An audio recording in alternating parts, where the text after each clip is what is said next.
beautiful people, I'm Lupe. I hope you're having a beautiful day so far. Today I'm showing you how to create a rainbow cut crease makeup look. It's one of those makeup looks that I pretty much don't really know what to call until maybe afterwards, or maybe even just kind of winging it. You know, it does kind of remind me of a graphic eyeliner look, so maybe we'll just call it a graphic rainbow cut crease makeup look. I like that better. A lot of you actually requested for me to create a rainbow look. I got a lot of requests on TikTok, and I also got a lot of requests to use the James Charles palette. It was actually pretty impossible to find this online. It was always sold out on Ulta, but then again, I was pretty late to the game. I was not about to pay on Posh. I was not gonna get it on eBay. Oh my gosh, I'm really hoping that wasn't my phone. I believe it was until someone told me, girl, stop looking for it online, just go to a Morphe store. I see you're in LA, go to the one in Burbank. That's where I found this, and I'm so happy. This is probably one of my best purchases of makeup palettes in a while. If you don't have your hands on this, I definitely encourage you to get it. It's one of those that you need to have in your collection. Alrighty, my love, so let's go ahead and get started and see how to create this rainbow cut crease makeup look right now. So for this look, you're going to need a small brush like this. It could be a mini round brush or a thick angled brush. It just has to be small enough to create precise curves that you can blend easily with as well. You're also going to need a mega tiny brush like this one. This is an angled eyeliner brush from Sigma. Highly recommend if you're into creating a lot of cut creases. So, okay, starting off with a bright matte red eyeshadow, I'm applying this color near my inner corner and blending upward using the curve of my crease as a guide. You definitely want to start shaping this look above your natural crease. These next few steps are going to be the easiest since all you're doing is creating a rainbow, so the red eyeshadow will be the closest eyeshadow to your natural crease because as you add on the colors, the curve will be created farther from the crease, if that makes sense. So this orange eyeshadow here is being added on significantly higher above the crease because it just follows that natural curve of a rainbow. Next, I'm taking this yellow eyeshadow and first applying it next to the orange, and then I blend right in the center where the two eyeshadows meet. This will make the transitions look smooth and seamless. Up next is this lime green eyeshadow, and this time I'm starting to slightly curve down and out towards my eyebrow's tail, and again doing the exact same thing. I'm blending those two colors together to avoid such harsh edges between the colors.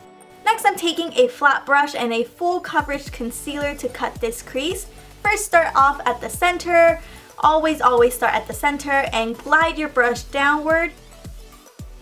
Go ahead and work on the inner corner starting near the tear duct and then gliding upward to connect with the center once again. When I reach the outer corner, I glide my brush out as if I were creating a wing, just a little flick out. If you use a flat brush, go ahead and blend away to perfect your cut crease. We'll be making it extra defined later on, so don't worry if it's not perfectly defined right now. At this point, all you're doing is filling in all the empty space. You're pretty much covering the entire eyelid with your concealer. It's super important to set your concealer. There's really no way around it unless you want your eyelid and your masterpiece to crease like crazy. So I'm taking my favorite translucent powder and setting the concealer by using patting motions. Never ever swipe. To avoid tugging at your eyelid, use a big fluffy blush brush to easily blend away the translucent powder. It's just very quickly and mess free. This next step is my favorite because we're cleaning up the crease and making it look bombskis. I didn't include the red and orange eyeshadow application since it interfered with your view, but basically all you're doing is outlining this rainbow curve with its designated color, and you can immediately tell it makes a hell of a difference. Here's a better look at how significant the difference is using this lime green eyeshadow and outlining right where the color and concealer meet. This also makes the look literally stand out instead of the colors looking flat on the skin. To avoid harsh edges above where the eyeshadow sits, I'm blending upward using minor back and forth motions.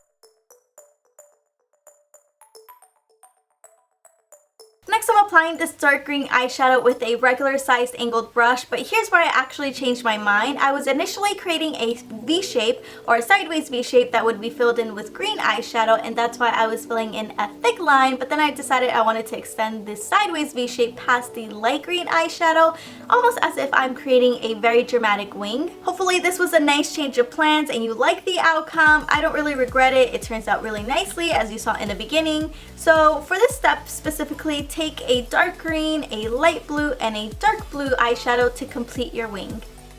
Start right at the center of your crease and apply and blend your color slightly right above it. Finish off your wing by dragging a dark blue eyeshadow, but before completing the wing, I cleaned away the thickness with concealer once again.